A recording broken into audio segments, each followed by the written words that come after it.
నమస్తే రమగారు. నమస్తే జయ. రమగారు, ఏమన్నా దయ్యాలు, పిశాచాలు ఇలాంటి కథలేమన్నా ఉన్నాయా? చెప్తాం. పిశాచం చేయలేని పని. ఓహో! పిశాచాలు చేయలేని పనులుంటాయి ఏమైనా? మామూలు కథల ప్రకారం అయితే అవన్నీ చేసేస్తాయి అదే కదా! కదా! మనలాగా రూపం మార్చేసుకుంటాయి. పెద్ద దాంట్లో దూరిపోతాయి. చిన్న దాంట్లో దూరిపోతాయి. ఇష్టం వచ్చింది తినేస్తాయి. తినేస్తాయి. అవన్నీ వింటాం. హ్మ్. ఇది అలాంటి కథ అనమాట. పూర్వం ఓ పల్లెటూరులో శివుడని ఒక కుర్రాడు ఉండేవాడు.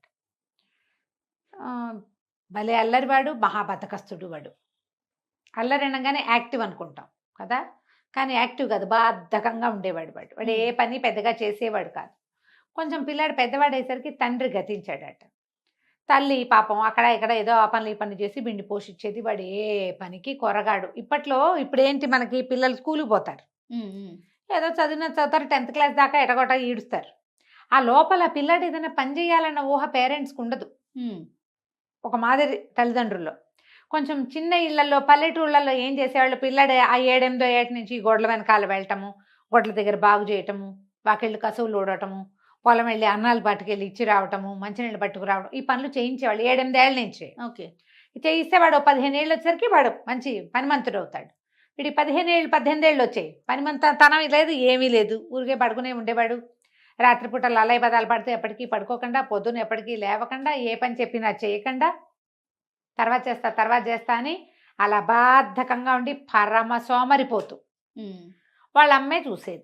ఓకే. ఇది చూసి ఒకనాడు చుట్టుపక్కల వాళ్ళు ఎవరో నానా మాటలు అన్నారు. ఇంత బడితల్లే ఇంత కొడుకున్నాడు, గేదె దూడలే ఉన్నవాడు పని చేయకపోతే ఏమంటారు, దూడలే పెరిగేవాడు అందరూ అంటంగా. తిట్టారు. హ్మ్. తిట్టేసరికల్లా వాళ్ళ అమ్మ నానా తిట్లు తిట్టింది వాడిని. ఓకే. వెళ్ళిపో వెధవా బయటికి, ఇంట్లో నుంచి ఏమి పని చేయవు, పాట చేయవు, హ్మ్. సోమరిపోతువి నువ్వు, నిన్ను ముయ్యలేకపోతున్నా.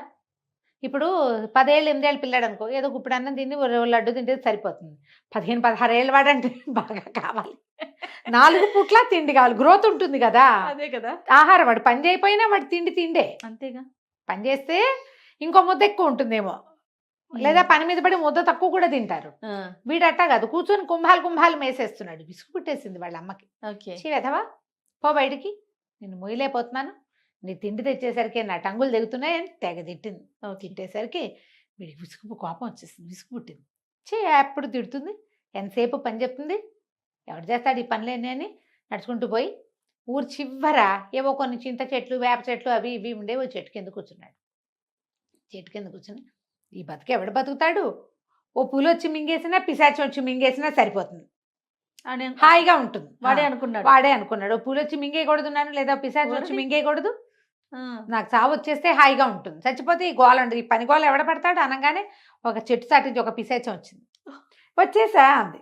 వచ్చేసి అనుకుని హడిలిపోయాడు. ఏమిటి, ఎక్కడి నుంచి వచ్చావు నువ్వు అన్నాడు. ఎక్కడి నుంచి రావటం ఏంటి, నువ్వెంత సోమరిపోతావో నాకు తెలుసు, నువ్వే కదా నన్ను పిశాచం మింగేయాలన్నావు, వచ్చేసా. అందుకే నువ్వు పిలిచావు కాబట్టి నేను వచ్చాను, నాకు సోమరిపోతులంటే ఎంత ఇష్టమో అంది. ఆనంగానే వీడు ఆశ్చర్యపోయాడు.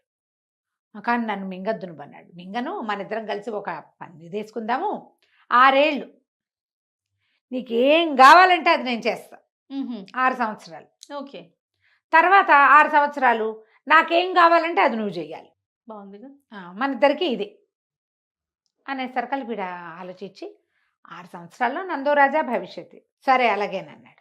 ఇద్దరు ఏం పందెం వేసుకున్నారు, నేను చేయలేని పని ఏదైనా నువ్వు చెబితే, పిశాచం చెప్పిందనమాట, ఏది అడిగినా చేస్తాను నేను, చెయ్యలేని పని చెప్తే నేను చేయలేకపోతే అప్పుడు నిన్ను వదిలిపెట్టి వెళ్ళిపోతా, మన ఇది ఉంది కదా, ఏమంటారు అగ్రిమెంట్ క్యాన్సిల్, నువ్వు నాకేం చేయక్కర్లా, నేను నిన్ను వదిలేస్తా. కానీ నువ్వు అన్ని పనులు నువ్వు అడిగినవన్నీ నేను చేస్తే తర్వాత 6 సంవత్సరాలు నేను అడిగింది నువ్వు చేయాలి. ఓకే.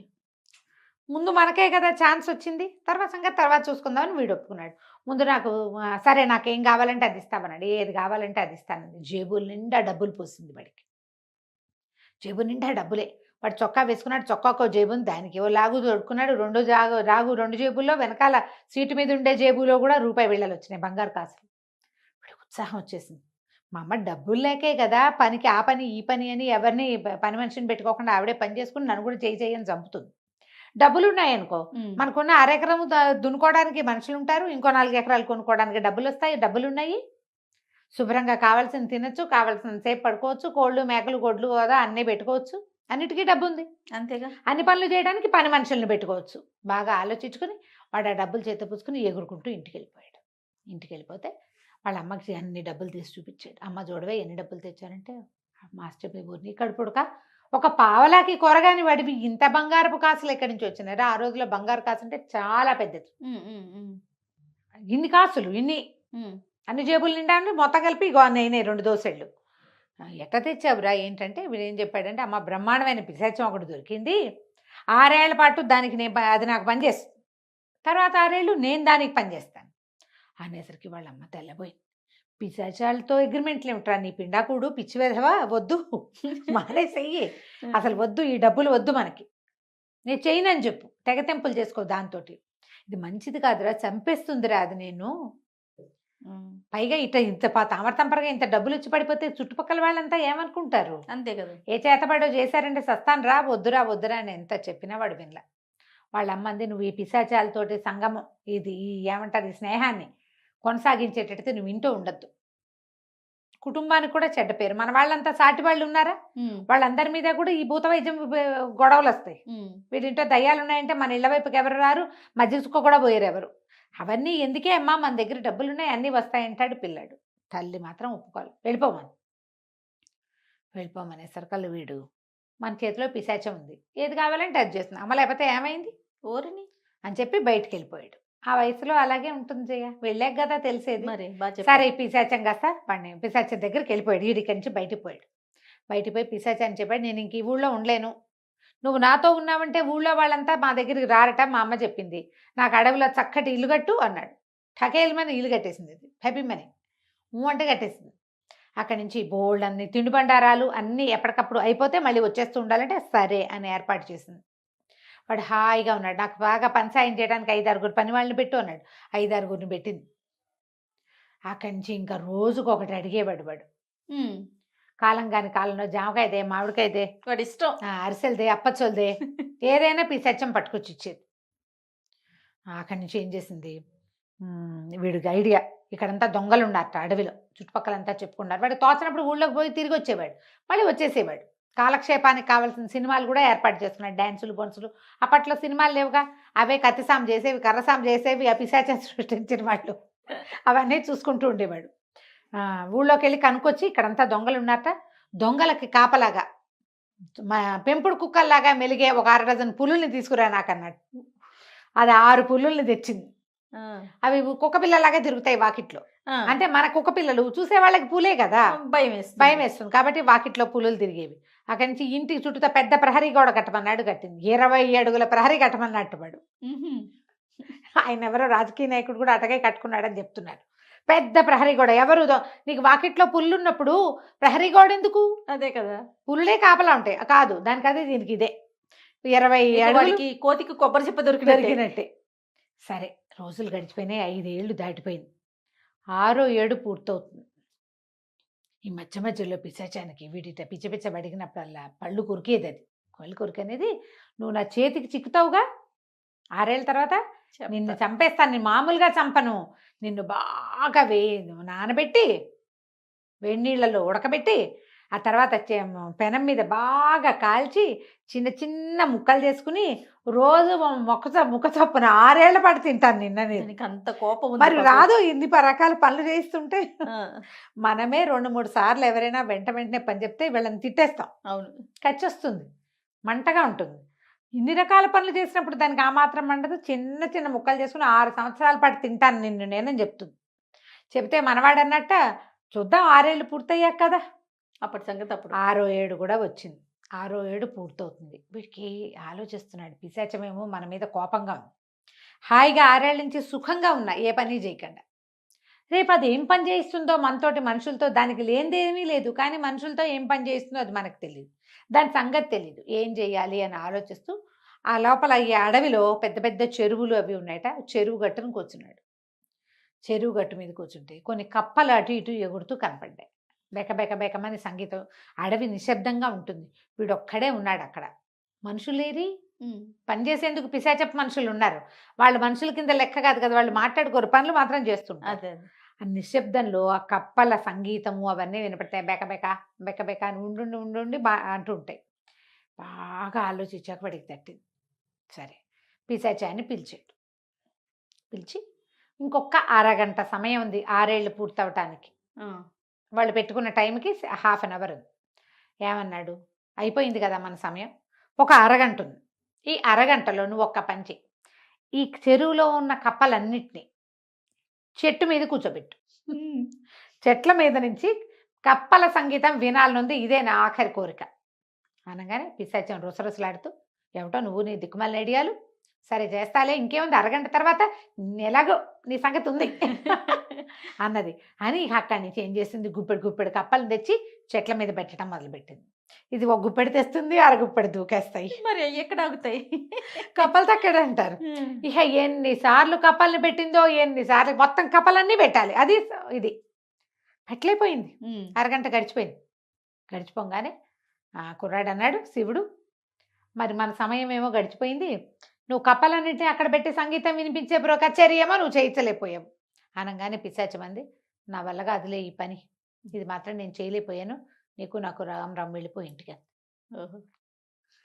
వాడు ఏం చేశాడు, అంతకుముందే ఈ పిశాచం ఇచ్చిన డబ్బులతోటి బోల్డ్ అంత పొలం కొనుక్కున్నాడు ఊళ్ళో. పిశాచి వెళ్ళిపోయింది, 6 ఏళ్ళు అవ్వగానే ఇల్లు వాకిలు అన్నీ మాయమైపోయినాయి, కానీ వీడికి ఊళ్ళో పొలం మిగిలిపోయింది. ఓహో, తెలివిగా కొనుక్కున్నాడు, నవ్వుకుంటూ వెళ్ళిపోయాడు. కప్పలు తక్కడంటారు. 4 కప్పల్ని పైన వేసామనుకో, మనం చేయబెట్టి ఇంకో కింద నుంచి 2 తీసే లోపల అందులో నుంచి 2 దూకేస్తాయి. వాడు ఆ కప్పలు దూకేసే విధానాన్ని కనిపెట్టి ఇది అడిగాడు అనమాట. పిశాచాలు కూడా చేయలేవు, నీకు మనుషుల్ని కూడా మనం చూడు అట్లా కంట్రోల్ చేయలేం. పిల్లల్ని కంట్రోల్ చేయటం చాలా కష్టం. మనం చాలా తక్కువ చోట్ల పిల్లలు ఒకే సింక్రనైజ్డ్గా ఒకే పద్ధతిగా ఉండేది తక్కువ చూస్తాం.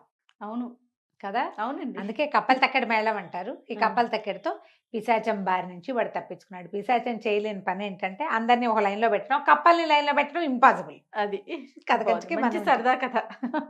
నమస్తే రమ్మగారు. నమస్తే రమ్మగారు, ఏదైనా మంచి కథ చెప్తారా? చందమామ కథ చెప్తాం. ఓకే. మాటకారి యోధుడు. ఓ, బాగుంది కదా. బాగుంది. ఏదైనా కార్యసాధకులకి తెలివితేటలు ఉండాలి జయ. ఖచ్చితంగా ఏదో రకంగా చేసేయటం కాకుండా తెలివిగా చేస్తే ఇంకాస్త బాగుంటుంది. తెలివిగా చేయటం, తెలివిగా మాట్లాడటం, అవన్నీ చాలా కావాలి. నిజమండి కదా. ఈ రోజుల్లో అసలు చాలా, అంటే ప్రతి ఒక్క దాంట్లో తెలివితేటలు చూడాల్సిన పరిస్థితి. ఎవరికైనా తెలివి ఉంటేనే ఆ సక్సెస్ అనేది చాలా స్పీడ్గా అవుతుంది, స్మార్ట్గా అవుతుంది. అదే పైగా మాటకాడతానం ఉంటే మరీ బాగుంటుంది. చెప్పనక్కర్లేదు, మనం నేర్చుకోవాలి. ఎవరు ఆడియన్స్ కింద కామెంట్ పెడతారు, మీకేం రమగారు మీరు నువ్వు జయ మాటలు నేర్చుకోవాలి జయ, మనం కూడా నేర్చుకోవాలా అని క్వశ్చన్ మార్క్స్ పెడతారు చూడండి. పూర్వమట రోమ్ నగరంలో ఓ రాజుగారు అద్భుతమైన వాడు ఉండేవాడు. ఆయనకి పరమాద్భుత సౌందర్యవతి అయిన ఒక కూతురు ఉండేది. రాజుగారు అందరు అమ్మాయిలు బాగుంటారు, అదేమిటో. అందులో మీ స్టోరీలో మరీ అందరూ ఉంటారు అమ్మగారు.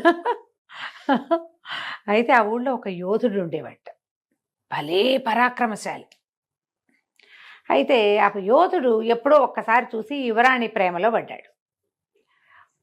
అవుతుందో అవదో, ఆవిడ మన సొంతం కాపోవచ్చు, కానీ నువ్వంటే నాకు ఇష్టం అని చెప్పేయాలని ఉంది. సరే వీడు ఏమనుకున్నట్ట, దేశాంతరం వెళ్ళి సంపాదించుకురావాలనుకున్నాడు. ఈ యోధులు వాళ్ళు వేరే దేశాలకు వెళ్ళి అక్కడ పెద్ద పెద్ద పదవుల్లోకి ఉంటూ ఉండటం అవన్నీ ఆ కాలంలో జరిగేవట. మన కథల్లో కొన్ని చూస్తాం మనం అట్లా. వాడు ఎక్కడికో వెళ్తాడు, అక్కడ పెద్ద పేరు తెచ్చుకుని బాగా సంపాదించుకుని సొంత ఊరు వస్తాడు. అదే పేరు అదే ప్రతిష్ట సొంత ఊళ్ళో ఎందుకు వాడికి రాలేదో మనకు ఎప్పటికీ అర్థం కాదు. మనం ఇప్పుడు అమెరికా వెళ్ళటం లాగా. బాగా చెప్పారు. సేమ్ అప్పుడు కూడా ఉండేవి. ఈ రోమ్లో ఉన్న యోధుడు వేరే దేశం వెళ్దాం అనుకున్నాడు. అతను పెట్టుకున్న time line 7 years, time bound 7 years. సరే ఒకనాడు బాగా ప్రయత్నం చేసి యువరాణిని ఒంటరిగా దొరకపుచ్చుకుని ఏం చెప్పాడంటే, నేను ఎప్పటి నుంచో మీకు చెప్పాలనుకుంటున్నాను, మీరంటే నాకు పంచప్రాణాలు, చాలా ఇష్టం నాకు. భగవంతుడు అనుకూలిస్తే మిమ్మల్ని సొంతం చేసుకోవాలని కూడా ఉంది, కానీ నేను దేశాంతరం వెళ్తున్నాను, ఎప్పటికి తిరిగి వస్తానో తెలియదు. భవిష్యత్తు ఎలా ఉండబోతుందో, నాది ఎట్లా ఉంటుందో మీది ఎట్లా ఉంటుందో, కానీ నా మనసులో జనించిన ఈ ప్రేమని తెలియజేయాలనుకున్నాను నేను అన్నాడు. అయితే యువరాణి ఒక నిమిషం ఆలోచించింది, దీర్ఘంగా అటు ఇటు చూసింది, ఒక నిట్టూర్పు విడిచింది. ఇంత మాట చెప్పావు కనుక నేను కూడా ఒక మాట చెప్తా, నువ్వన్నా నాకు చాలా ఇష్టం. అబ్బో, కానీ నువ్వు ఇప్పుడు వెళ్ళిపోతున్నావు, నేనేం చేయను అంతే. అంటే యోధుడు అన్నాడు, సరే నేనంటే నీకు ఇష్టమే కదా, 7 సంవత్సరాల్లో నేను తిరిగి వస్తా. 7 ఏళ్ల తర్వాత సరిగ్గా ఇదే రోజు నేను వస్తా. అప్పటిదాకా నా కోసం వేచి ఉండు. ఉమ్. ఒకవేళ నేను రాకపోతే ఆ మరుసటి రోజు నీ దారి నువ్వు చూసుకో. ఎట్టి పరిస్థితుల్లోనూ ఈ రోజుకి తిరిగి వస్తాను. నేను జీవించి ఉంటే తిరిగి వచ్చినట్టు. అంతే. 7 ఏళ్ళు. 7 ఏళ్ళు చెప్పాడు. ఆ యువరాణికి అప్పటికే 18 ఏళ్ళు 17 ఏళ్ళు ఉన్నాయి. యోధుడు మర్నాడు తెల్లవారే తట్టపుట్ట సర్దుకుని యువరాణి ఇక నాదే అని వెళ్ళిపోయాడు. నేను నీదాన్నే అని ఈవిడ స్థిమితంగా ఉంది. ఈ యోధుడు వెళ్ళిపోయిన కొద్ది రోజులకి హంగేరియన్ రాజుగారు ఈ రాజుగారికి రోమ్ రాజుగారికి ఉత్తరం రాశారు. మీకు ఫలానా ఒక సౌందర్యవతైన కుమార్తె ఉందని నాకు తెలియొచ్చింది, ఫోటో కూడా చూసాము, మీ అమ్మాయిని నేను పెళ్లి చేసుకోదలుచుకున్నా, మీ ఊరు వస్తున్నాను, కాచుకోండి వచ్చి అన్నాడు. ఈయన ఆశ్చర్యపోయాడు. తర్వాత సంతోషించాడు. హంగేరియన్ రాజు, ఒక రాజు స్వయంగా మీ పిల్లని పెళ్లి చేసుకుంటానంటే ఇక్కడ రాజకుమార్తె అక్కడ ఏమవుతుంది, మహారాణి అవుతుంది. ఆయన సంతోషంగా చంకలు గుద్దుకుని ఆనందంతో కూతురు దగ్గరకు వచ్చాడు. అమ్మాయి, హంగేరియన్ రాజుగారుట నేను పెళ్లి చేసుకుంటాట, మరి ఏం చేద్దాము అన్నాడు. మరి బాగా ఆలోచించి, నాన్న 7 సంవత్సరాల సమయం, 7 ఏళ్ళ వరకు నేను పెళ్లి చేసుకోదలుచుకోలేదు చెప్పింది. చెప్పింది. 7 ఏళ్ల తర్వాత ఆయన ఏ రోజు వచ్చినా నేను పెళ్లి చేసేసుకుంటా, 7 ఏళ్ళు నా టైం అనేసరికి అప్పట్లో లేట్ మ్యారేజ్లు సహజమేట. వాళ్ళకేమంత 27 వచ్చింది 31 వచ్చింది లెక్కేం లేదు. సీనియర్ సిటిజన్లు కూడా పెళ్ళిళ్ళు చేసుకునే రోజులు అవి. సరే రాజుగారు ఉత్తరం రాశారు హంగేరియన్ రాజుగారికి. మా అమ్మాయి ఏదో వ్రతం పట్టిందండి, 7 సంవత్సరాలు కావాలంది, ఈ లోపల ఏమిటో చదువుకుంటానంటోంది, మరి వివాహం అది అయ్యి మహారాణి అది అయిపోయాక అవంతా కుదరవు కాబట్టి ఈ 7 సంవత్సరాలు మీరు మాకు సమయం ఇవ్వవలసింది, 7 సంవత్సరాల తర్వాత మీరు వస్తే మాకు ఎటువంటి అభ్యంతరము లేదండి అని. రాజుగారు కూడా సరేననుకున్నాడు. ఈ లోపల ఆయన 1-2 పెళ్ళిళ్ళు చేసుకున్నాడేమో. ఈ ఫలానా రోము సౌందర్యవతి అయిన యువరాణి వివాహం మాత్రం 7 ఏళ్ల తర్వాత నాతో జరుగుతుందని ఫిక్స్ అయ్యాడు. 7 ఏళ్ళు గడిచి హంగేరియన్ రాజుగారు రోమ్ యువరాణిని పెళ్లి చేసుకోవడానికి గుర్రం వేసుకుని ఒంటరిగా బయలుదేరాడు. తనే వెళ్ళి తీసుకొద్దాం అనుకున్నాడు. ఈ వెళ్తూ ఉంటే దారిలో ఈయనకు ఒక యోధుడైన ఒక యువకుడు తగిలాడు. మరి దారిలో ఎప్పుడు తోడు ఉండాలి చూడు, ఒకళ్ళే వెళ్ళకూడదు. అవును. ఈ యోధుడు రాజుగారు చేరుకో గుర్రం మీద వెళ్తున్నారు, మీరు ఎటువైపు వెళ్తున్నారంటే రోము అని చెప్పుకున్నారు. అన్ని దారులు రోమ్ వైపే దారి తీస్తాయని నవ్వుకున్నారు. సరే కలిసి వెళ్దాం, కబుర్లు చెప్పుకోవచ్చు, కలిసి వెళ్ళచ్చు, ఏమిటో చేయొచ్చు అని సరేననుకున్నారు. ఇద్దరు కలిసి వెళ్తున్నారు. వెళ్తుంటే ఏమైంది, ఈ అబ్బాయి దిగలేదు కానీ ఒక ఇది వచ్చింది, ఒక చెరువు లాంటిది వచ్చింది. రాజుగారి గుర్రం గబుక్కని దిగేసింది. దిగేసరికి లోతు తెలియక దబిక్కని ముందు పడింది. రాజుగారి బట్టలన్నీ తడిసిపోయినాయి. ఆ లోతు తెలియలే, దిగింది లోతు తెలియలా. వీడు యువతలే నుంచున్నాడు యోధుడు. ఇతను ఏమన్నాడు, ప్రభు మీరు ఒక వంతెన తెచ్చుకుని ఉండాల్సిందండి మీతోటి అన్నాడు. అనేసరికి వంతెన ఎట్టా తెస్తారు? ఆయన నవ్వొచ్చింది. ఏమిటో నీ తెలివితేటలు, భలేవాడివి, ఆ వంతెన ఎవరైనా తేగలరా? ఇంత చెరువుని దాటే వంతెన ఎవడు వెంట పెట్టుకు రాగలడు? అదే కదా. భలేవాడిపోయి నువ్వు, ఏమిటో నువ్వు ఎవరో తెలియగలవాడు అనుకున్నాను, నీకేం తెలివితేటలు ఉన్నట్లేవే బొత్తిగా అన్నాడు. ఇద్దరు కాస్త ఒక గుర్రం దిగాక దాని లోతు అర్థమైందిగా, వెనకాల వాడు నిదానంగా దిగి గుర్రాన్ని ముందుకు తీసుకుపోయాడు. పెద్ద వాన వచ్చింది. రాజుగారు శుభ్రంగా తడిసిపోయాడు. తడిసిపోతే యోధుడు అన్నాడు, మహాప్రభు మీరు మీ ఇంటిని వెంట తెచ్చుకుని ఉండాల్సిందండి, ఇల్లు ఉంటే తడిసేవారు కాదు మీరు అనేసరికి రాజు అన్నాడు, మా ఇల్లు ఏమిటి చిన్న ఇల్లు, గుడిసె అనుకున్నావేమిటో, నేను రాజుని, చాలా పెద్ద భవంతి కోట మాది, దాన్ని ఎట్టా వెంట పెట్టుకొస్తాం, నువ్వు మరీ విడ్డూరంగా ఉన్నావు, ఉన్నా కొందుకి నీ తెలివితేటలు తక్కువగా కనపడుతున్నాయే నాకు, భలేవాడిపోయి అన్నాడు. అయ్యింది. ఇంకా ముందుకు నడిచారు. బాగా కొన్ని గంటలు అయ్యేసరికి ఆకలేయటం మొదలుపెట్టింది. ఏమిటో ఆకలేస్తున్నట్టుంది అన్నాడు. మహాప్రభు నా దగ్గర భోజనం ఉంది, నాతో భోంచేస్తారా మీరు అని అడిగాడు యోధుడు. అదే అలాగే, నాకేం అభ్యంతరం లేదు, మార్గమధ్యంలో ఎవరితోటైనా తినచ్చు, భోజనం చేద్దాం అన్నాడు. ఆ అబ్బాయి ఏదో ఇంత ఫుడ్ పుచ్చుకొచ్చాడు ఆ కుర్రాడు. ఈయన అతను పంచుకుని తిన్నారు. అన్నం తింటుంటే తిండి తింటుండగా వాళ్ళు ఏవో రొట్టెలో గిట్లో తింటారు ఆ దేశంలో. ఇతను ఏమన్నాడు, మీ అమ్మా నాన్నని తెచ్చుకోవాల్సిందండి మీరు, అమ్మా నాన్న లేకుండా వస్తే ప్రయాణంలో కష్టం అన్నాడు. అనేసరికి రాజుగారు ఆశ్చర్యపోయి, మా నాన్న ఏనాడో పోయాడు, మా అమ్మ కడువృద్ధురాలు, ఆవిడ భవంతిలోనే అటు ఇటు నడిచేది లేదు, వాళ్ళని వెంటేసుకుని పెళ్ళికెళ్తూ పెళ్ళిని సంకట పెట్టుకెళ్ళినట్టు పెద్దవాళ్ళని వెంటేసుకుని ఎట్టా వెళ్తానో, ప్రయాణంలో అమ్మా నాన్న ఎందుకు, నువ్వు భలేవాడివి అన్నాడు. నువ్వు అసలు మూర్ఖుడుగా కనపడుతున్నావు, నువ్వు తెలివిగా లేవు, నీ మాటలు ఏవి నువ్వు తెలివి తక్కువ వాడివిగా ఉన్నావు, ఎట్ట బతుకుతావో ఏమిటో నోయి నువ్వు అంటే ఇతను ఏమన్నాడు, దాందే వదిలేండి, ఎవడి తెలివి వాడిది, ఎవరి రకం వాళ్ళది కదా, మీ తెలివి మీదే, నా తెలివి నాది. రోమ్ దాకా వచ్చారు, మహానగరంలోకి ప్రవేశిస్తుంటే ఈ అబ్బాయి చెప్పాడు, బాబు ఇక్కడి నుంచి మన దారులు చేలుతాయండి, మీ దారిని మీరు వెళ్ళండి, నేను 7 ఏళ్ల క్రితం వాలేసి వచ్చాను, దాని పరిస్థితి ఎట్లా ఉందో చూసుకోవాలండి, బతుకుంటే మళ్ళీ కలుసుకుందాం అని రాజుగారికి నమస్కారం పెట్టి వెళ్ళి అబ్బాయి దారిని అబ్బాయి పోయాడు. మన రాజుగారి హంగేరియన్ రాజుగారు రోమ్ రాజుగారి ఇంటికి చేరారు. భవంతి బయటికి వెళ్ళంగానే ఈయన గుర్రం చూసి వాళ్ళు గుర్తుపట్టారు. ముందే ఉత్తరం రాసి ఉంటాడు నేను వస్తున్నానని. మంది మార్బలం అందరు ఎదురొచ్చి ఆయన లోపల తీసుకెళ్లారు. మరి సరే భోజన భాజనాదులు చేయిస్తున్నారు. యువరాణి అనుకుంటోందనమాట, 7 ఏళ్ళు అయింది, హంగేరియన్ రాజుగారు వస్తానని ఉత్తరం రాశాడు, యోధుడు వస్తాడు రాడు, నేను ఇంకా రాజుగారిని పెళ్లి చేసుకోవాల్సిందేనేమో అని అనుకుంటాను. ఇంతలో ఏమైంది, పెద్ద రాజుగారు కొత్తగా పెళ్లి కొడుకు రాజుగారు తిండి తింటున్నారు, భోజనాలు చేస్తున్నారు. ఆయన చెప్పాడు, మీరు ఒంటరిగా వచ్చారా, ఎలా వచ్చారు, ఎవరు వచ్చారు మీతోటి, బాగా తోలుకొని రాగలిగారా, ఒంటరి స్వారీ విసుగుపుట్టలేదా, కుశల ప్రశ్నలు వేస్తారు చూడు. అవును, కుశల ప్రశ్నలు వేస్తే దారి మధ్యలో ఒక కుర్రాడు తగిలాడండి. వాడే వెరీ ఇంట్రెస్టింగ్ పర్సనాలిటీ, వాడు తమాషాగా మాట్లాడతాడు, గుర్రం అది బాగా తోలాడు అనుకోండి, మంచి పెద్ద భారీకాయుడు, కత్తి తిప్పడం వచ్చిన వాడేను, కానీ వాడి తెలివి తక్కువ వాడండి, వాడేంటో విచిత్రంగా మాట్లాడాడు. మరి పెద్ద వాన వచ్చింది, మీ ఇంటిని తెచ్చుకోవాల్సిందండి అన్నాడు. ఇంటిని తెస్తారండి ఎవరైనా అన్నాడు. అనగానే ఈయనకి డౌట్ వచ్చింది. మరి అంటే వాన వస్తే ఏమైందండి అన్నాడు. నేను తడిసిపోయాను అన్నాడు ఈయన. కుర్రాడు అన్నాడు. వాడు సంచిలోంచి ఒక దుప్పటి తీసి కప్పుకున్నాడండి అని చెప్పాడు రాజు. కుర్రాడని మా రాజుగారు అడిగితే చెప్తున్నాడు అనమాట. అంటే వాడు దుప్పటి తీసి కప్పుకున్నాడు. ఇతను అన్నాడు, ఇల్లు అంటే అదేనండి, తలదాచుకునే స్థలం. వాడు ఆ దుప్పట్లో తను తలదాచుకుని తల ఒళ్ళు తడవకుండా చూసుకున్నాడు. అదేం తెలివి తక్కువ మాట కాదండి. ఇల్లు మీతో తెచ్చుకోవాల్సిందే అంటే ఇంట్లో ఉండే వస్తువు ఏదైనా ఒకటి నీతో తెచ్చుకోవాలి. అది దుప్పటి కావచ్చు, ఏదైనా కప్పుకునేందుకు గోరుపట్ట కావచ్చు. వాడు తెచ్చుకున్నాడు చూడండి, అందుకని వాడు ఆ మాట అన్నాడు.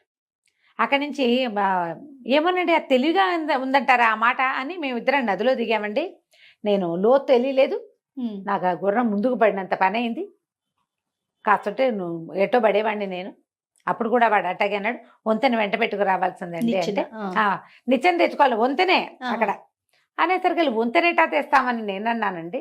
అంటే కరెక్టేనండి వాడు అన్నది, ఎందుకంటే వంతెన అంటే ఏమిటి, నీటిని సులువుగా దాటే మార్గం జనరల్గా అర్థమయ్యేది.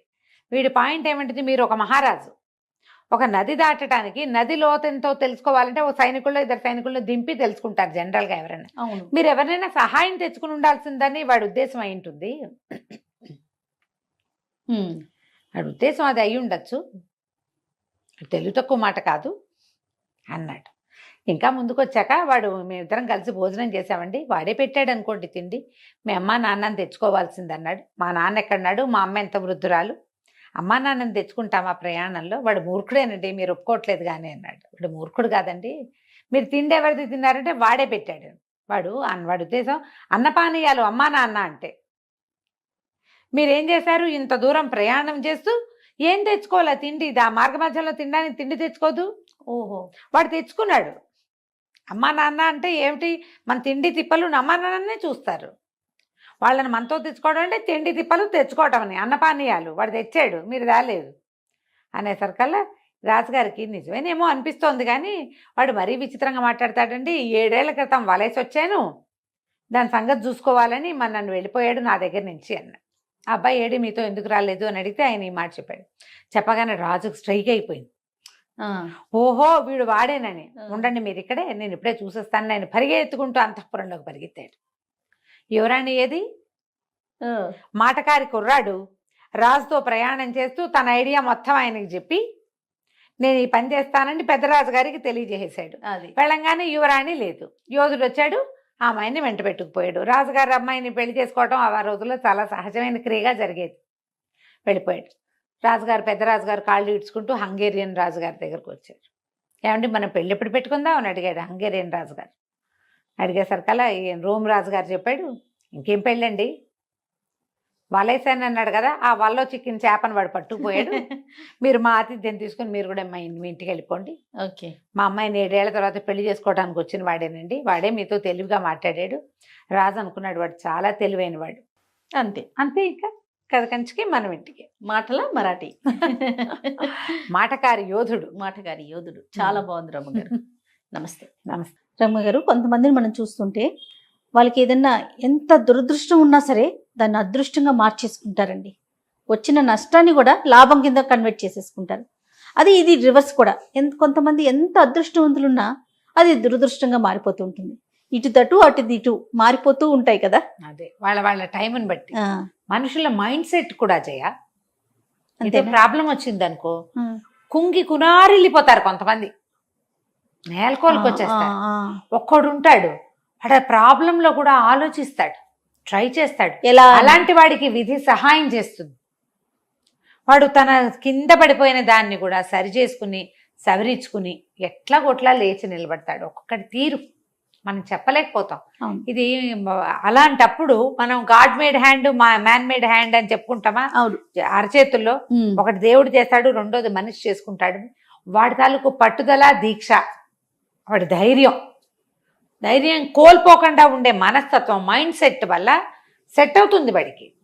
మనం అలా కొంతమందిని చూస్తూ ఉంటాం కూడా. అవును, అవును. చాలా బ్యాడ్ లక్ వీళ్ళకి అనుకుంటాం, కానీ వాడు లేచి నిలబడతాడు. ఆ కలిసి వచ్చేయడానికి విధే కాదు, వాడి మైండ్ సెట్ కూడా కారణం అవుతుంది. చెప్పలేకపోతాం కదా. మంచి కథ ఉంది దీని మీదన. నాకు భలే నచ్చింది. చిన్న కథ కానీ చాలా బాగుంది. పూర్వం వామాంగుడు అని ఒక బానిస ఉండేవాడు. ఈ బానిస ఒక ఓడ వ్యాపారి దగ్గర పనిచేసేవాడు. చేయగా ఓడ వ్యాపారి చాలా మంచివాడు.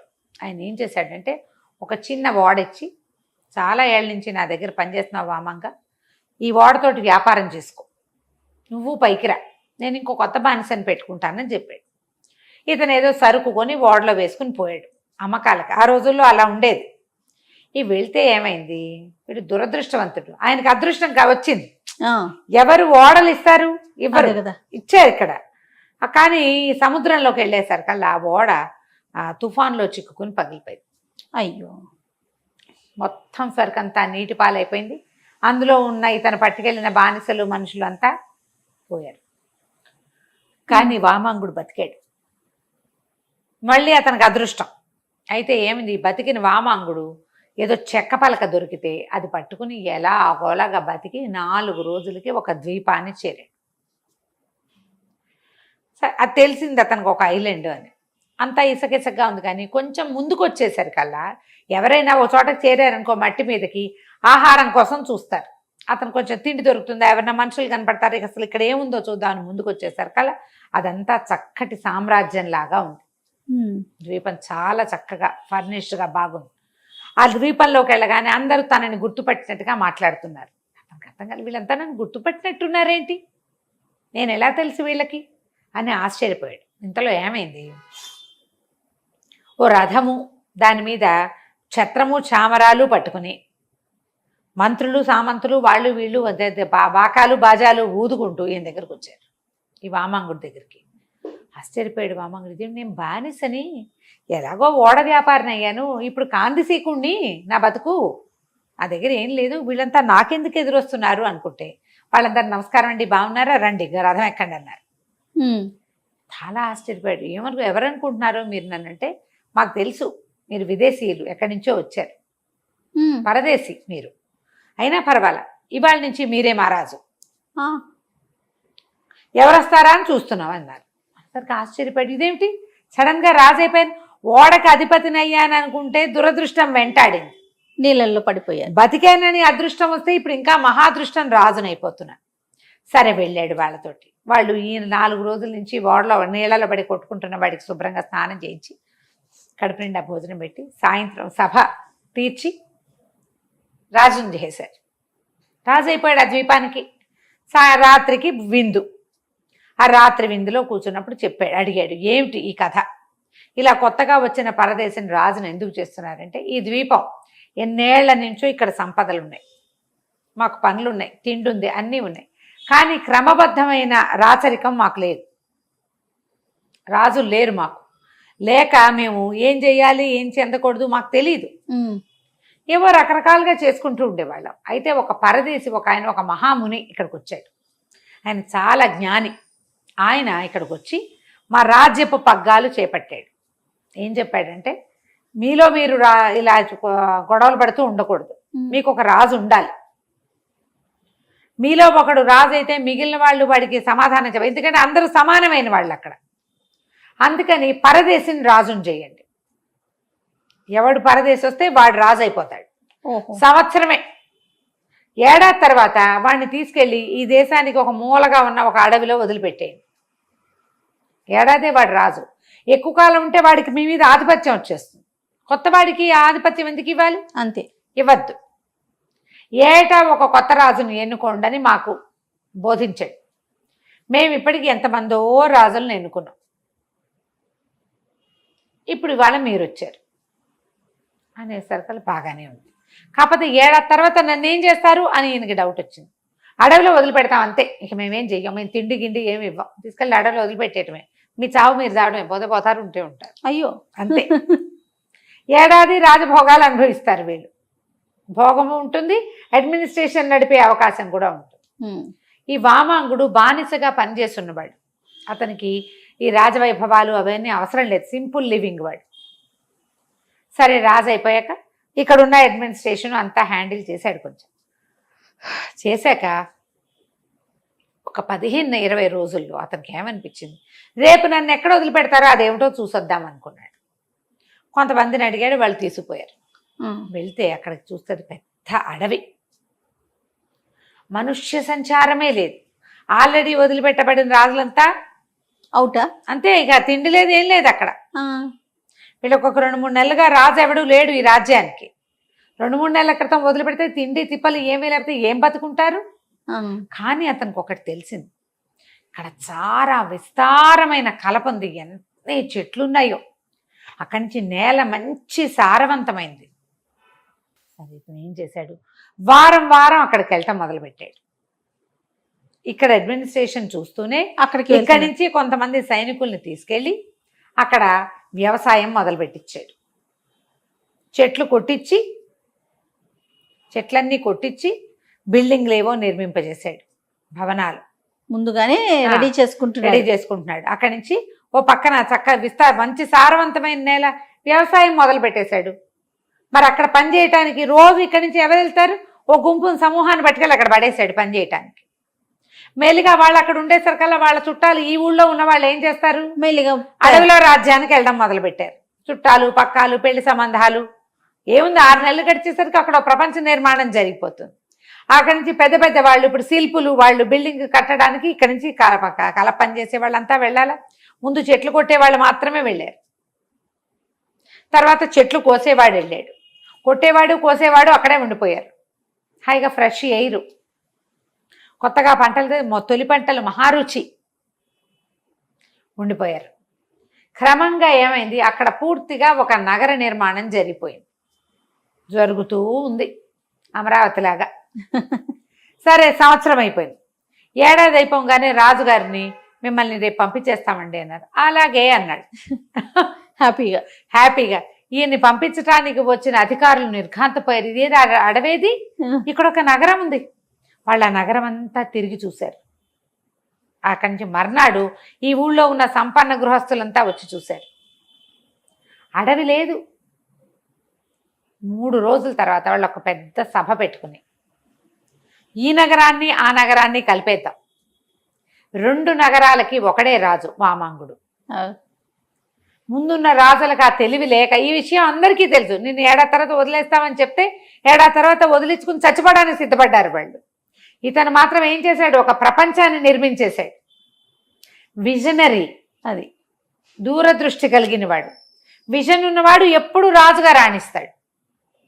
ఆలోచించుకుని ఈ 2 మహానగరాలకి ఇతన్నే వామాంగుడే రాజు కావాలని ఆలోచించి, ప్రజలకి బుద్ధి ఉంది, అతని విజన్ని వాళ్ళు గౌరవించి అతన్నే రాజు చేసుకున్నాడు. శాశ్వతంగా వామాంగుడు రాజు అయిపోయాడు. తర్వాత కాలంలో ఈ సంపన్న గృహస్థుల్లో ఒకళ్ళిద్దరి అమ్మాయిల్ని ఇచ్చి అతనికి వివాహం చేశారు. అతని సంతానం రాజులయ్యారు. ఆ తర్వాత అతనిదే ఇక్కడ రాజ్యాధికారం కూడా అయిపోయింది. 2 మహానగరాలు కథ కంచికి మనం ఇంటికి. ఎంత తెలివిగా చూడండి. నమస్తే. నమస్తే రమగారు. నమస్తే రమగారు, విక్రమ బేతాల కథలు చెప్పుకుందామా? నరకమాలిన్యం కథ చెప్తాం. ఓకే. పట్టువదలని విక్రమార్కుడు మళ్ళీ వెనక్కి నడిచాడు. కళేబరాన్ని భుజం మీద వేసుకున్నాడు, బయటికి నడుస్తున్నాడు. మళ్ళీ వచ్చాడు భేతాళుడు. మార్గాయాసం తెలియకుండా ఒక కథ చెప్తానన్నాడు. ఏమట, పూర్వం ఎప్పుడో కలికాలంలోనే ఒకసారట ఒక దేవత స్వర్గలోకం నుంచి అట్లా ఆకాశ మార్గంలో ఒక దేవతా స్త్రీ వెళ్తుందట. ఆవిడ నరకలోకం వైపు నుంచి వెళ్తుంటే నరకంలో ఒక పాపికి ముళ్ళు గుచ్చుకునేలాంటి శిక్ష ఒకటి వేశారు. ఈమె వెళ్తున్న దాని కిందే ఉందట. వాడు ఒళ్ళంతా ముళ్ళు గుచ్చుకుని ఒక పాపి చాలా దుఃఖంతో అరిచి కేకలు పెడుతున్నాడు. ఆ దారిన పోతున్న ఆమెకు ఆ కేకలు వినపడ్డాయి. అయ్యో పాపం అని ఈవిడ ఏం చేసింది, అటువైపు వెళ్ళి ఆ ముళ్ళు గుచ్చుకుని నానాహింస పడుతున్నటువంటి ఆ పాపికి ఒంటి మీద ఉన్న ముళ్ళన్నీ తీసేసి తీయగలిగినంత తన స్పర్శ వల్ల వాడికి కొంత స్వాంతం కలిగించి వెళ్ళిపోయింది. తర్వాత వాడి శిక్ష వాడు అనుభవించాడు. ఈ వెళ్ళిపోయిన తర్వాత ఏమైంది, ఈ నరకలోకపు పాపిని ముట్టుకోవటం వల్ల ఆమె చేతులకు ఒక రకమైన మురికెంటిందట. ఉంటితే ఈవిడ ఇంటికి వెళ్ళిపోయింది. స్వర్గంలో ఏదో పని చేసుకుంటోంది. చాలామంది ఈవిడ చేతికి ఏదో మరకైందని గుర్తుపట్టారు. వాళ్ళు తెల్లగా ఉంటారట దేవతలు. ఒక డాట్ పెట్టినా గుర్తుపడతారు. చెయ్యి ముంజెయ్యి అంతా నలుపెక్కిపోతే కనపడదు.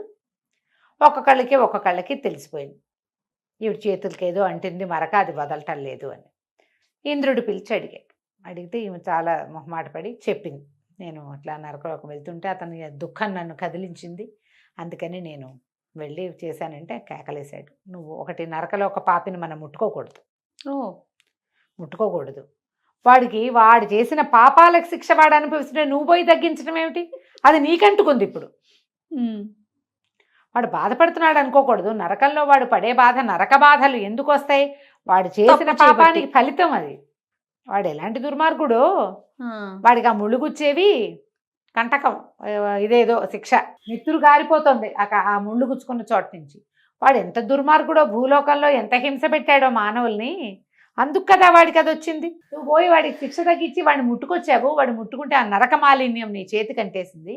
దీన్ని పోగొట్టుకోవాలి. నువ్వు పోగొట్టుకుంటేనే స్వర్గప్రవేశం నీకు. భూలోకంలోకి వెళ్ళి 1000 చెప్పులు కుట్టిరా, నువ్వు 1000 చెప్పులు కుట్టొస్తే ఈ మాలిన్యం పోతుంది అని చెప్పాడు.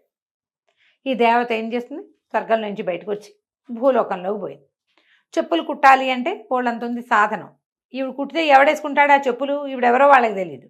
అందుకని ఒక చెప్పులు కుట్టేవాడి ఇంట్లో ప్రవేశించింది. ఆ చెప్పులు కుట్టేవాడు ముందు రోజు రాత్రి ఆ సాయంకాలం బయట నుంచి తోళ్ళు తీసుకొచ్చి రెడీ చేసి రేపొద్దున్నే చెప్పులు కుట్టడానికి పెట్టుకున్నాడు.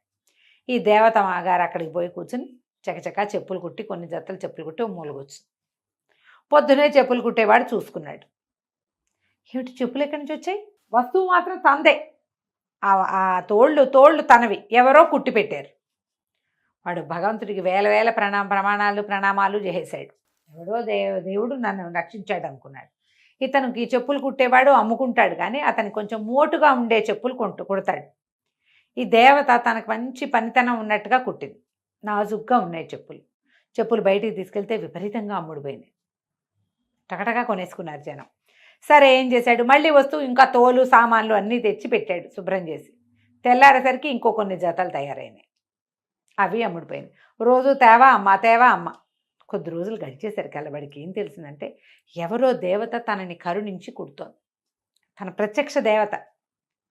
అక్కడి నుంచి ఏం చేశాడు, ఒక 6 రోజులు గడిచాక ఓ దీపారాధన అగరబత్తులు పెట్టాడు. దేవత వాటిని స్వీకరించలా, మాట్లాడకుండా ఊరుకుంది, తన పంతం చేసుకునేది. పువ్వులు పెట్టాడు. సరే ఒకనాడు పళ్ళు ఫలాలు పెట్టాడు, తీసుకోలేదు. వాడికి బాధగా ఉంది, ఏం స్వీకరించదు. పోని దీపం ధూపం అంటే దాని దారిన అవి పోతాయి. పళ్ళు ఫలాలు పెడితే ఆవిడ తీసుకోవాలి కదా, తీసుకోలేదు. అక్కడి నుంచి ఏం చేశాడు, బాగా సంపాదన వచ్చింది, ఒక పళ్ళె నిండా డబ్బులు పోసి పెట్టాడు. దేవతను గౌరవిస్తున్నాడు వాడు. ఆమె వల్ల తన జీవితం ఇంత బాగుపడింది. రోజు వచ్చేస్తే 1000 చెప్పులు కుట్టాలంటే రోజుకి 15, 20, 25 కుడుతుంది. ఎన్ని రోజులు పడుతుంది. అవును, కుట్టుకుంటూ ఆవిడ కుడుతోంది, వీడు అమ్ముకుంటున్నాడు. ఎంతో సంతోషంగా ఉంది వాడికి. కానీ ఏవి సమర్పించినా తీసుకోవటంలా, తినుబండారాలు అవి ఇవి సమర్పించి చూసి చూసి చివరికి డబ్బులు పెట్టాడు. వీడి మూఢభక్తికి ఆవిడ నవ్వుకుంది. క్రమంగా వాడి భక్తి ఎక్కువైపోయింది. ఏదో ఒకటి పెట్టి ఏవి తీసుకోవట్లేదని ఏడుస్తున్నాడు. ప్రతిరోజు ఏమైనా పెడుతుంటే ఎవరు తీసుకుంటారు? తను తీసుకోదు, తీసుకునే ఉద్దేశంలో లేదు. చివరికి డబ్బులు కూడా పెట్టేసరికల్లా ఆవిడకి ఏం చేయాలో తెలియలే. తీరా ఇంతకీ తను ఇంకా కొన్ని జతలు 100 కుడితే 100, 150 కుడితే తనకి ఇక్కడ విముక్తి వచ్చేస్తుంది. ఆవిడ ఏం చేసింది, చటుక్కుని వెళ్ళిపోయింది అక్కడి నుంచి. వెళ్ళిపోయి ఇంకోళ్ళు ఎవరో ధనవంతుడు చెప్పుల దుకాణం ఒకటి ఉంది, అక్కడ ఎవరు కుట్టారు ఎవరు చేశారు చూడరా 10 మంది పనివాళ్ళు ఉన్నారు. ఈ దేవత కూడా పోయి ఆ గుంపులో కూర్చుని తను కూడా కుట్టేసి ఎవరు కుట్టారో తెలియదు. ఇప్పుడు ఒక్కడిదే కొట్టు, ఒక్కడే మనిషి అంటే వాడు తోలు తెచ్చుకుని వాడే కుట్టుకుంటాడు. ఒక్క కొత్త వస్తువు వచ్చిందంటే అది తనది కాదని తెలిసిపోతుంది. ఇంత 15 మంది కార్మికులున్న గుంపులో ఎవరు చేశారో ఎవరికి లెక్క లేదు, ఎవరి పాదాలకో చేరతాయి అవి. కుట్టేసేసి 1000 చెప్పులు అవ్వగానే ఆమెకి దివ్యత్వం వచ్చేసింది. చేతి మీద మరక కూడా పోయింది, తెల్లబడిపోయినాయి చేతులు, వెళ్ళిపోయింది తన దారిని తను. ఇక ఈ చెప్పుడు కుట్టేవాడు ఉన్నాడు కదా, వీడు పళ్ళు గిళ్ళు అన్నీ అయినాయా. ఎప్పుడైతే ఈ డబ్బులు పెట్టాడో ఆ మర్నాడు దేవత వెళ్ళిపోయింది. ఇక వీడి తోలు చెప్పులుగా మారడం మానేసినాయి. అంతకుముందు మారిపోయేవి తెల్లారేసరికల్లా. చూశాడు బెంగ పెట్టుకుని దేవత తనని వదిలేసిందని జబ్బు చేసి మంచం బట్టి చచ్చిపోయాడు. అయ్యో, చచ్చిపోయేసరికల్లా ఇది కథ అయిపోయింది. ఈ కథ చెప్పాడు భేతాళుడు. చూడు, దేవత తన పాపం పోగొట్టుకోవడానికి వచ్చి కొత్త పాపం అంటగట్టించుకుంది కదా. వీడు చావు కారణం దేవతేగా. ఓహో, దీనికి ఏం సమాధానం చెప్తావు నువ్వు అని అడిగాడు. రాజు నవ్వాడు. దేవత ఎట్లా కారణం అవుతుంది? ఎవడి మూఢభక్తికి వాడు కారణం అవుతాడు. ఆమె ఎందుకు యాక్సెప్ట్ చేయలేదు? తను పోగొట్టుకోవడానికి వచ్చిందే వీడిని ఉద్ధరించడానికి, వీడి భక్తిని స్వీకరించి వాడికి ఏదైనా మేలు చేయడానికి ఆమె రాలా. తన మాలిన్యాన్ని తను పోగొట్టుకోవడానికి వచ్చింది, తన పని తను చేసుకుని వెళ్ళిపోయింది. అది వాడికి సహాయం అయ్యింది తప్ప ఆమెకి వాడిని ఉద్ధరించే ఉద్దేశమూ లేదు. వాడి మరణానికి ఆమె కారణం కూడా కాదు. వాడిని ఆమె నమ్మించుంటే, వాడి భక్తి స్వీకరించింది అనుకో, అప్పుడు జవాబుదారీ అయ్యేది. ఆమె ఏమీ తీసుకోలే. మొదటి రోజు నుంచి పువ్వులు, దీపం, ఏది ధూపాన్ని కూడా ఆవిడ స్వీకరించలేదు. కాబట్టి దేవతకి ఎటువంటి సంబంధం లేదు. తన నరకలోక మాలిన్యాన్ని పోగొట్టుకోవటం కోసం పనిచేసింది తప్ప వాడి మూఢభక్తి వల్ల వాడు మరణించాడు. వాడి మరణానికి కారణం పూర్తిగా వాడే, అంతే. తనకు ఒక వెసులుబాటు లభిస్తున్నప్పుడు ఒట్టి పువ్వులతో చేసుకోకుండా ఆ దేవత తను ఇది ఉద్ధరిస్తుంది కాబట్టి తను ఆవిడని సత్కరించాల్సిందే అని అనుకున్నాడు. అనుకోకుండా ఉంటే వాడు బతికుండేవాడు. అది వాడి మూర్ఖత్వమే కానీ ఆమెదేం తప్పు లేదు అన్నాడు. అనగానే నీకు నచ్చింది, చాలా బాగా చెప్పావు, ఇదే కరెక్టు, కానీ నువ్వు మౌనభంగం చేసావు కదా, నేను వెళ్ళిపోతున్నానని శవంతో సహా వెళ్ళిపోయాడు భేతాళుడు. మళ్ళీ విక్రమార్కుడు వెనక్కి నడవడం మొదలుపెట్టాడు. కథ కంచికి మనం ఇంటికి. నమస్తే రమ్మగారు. నమస్తే జయ.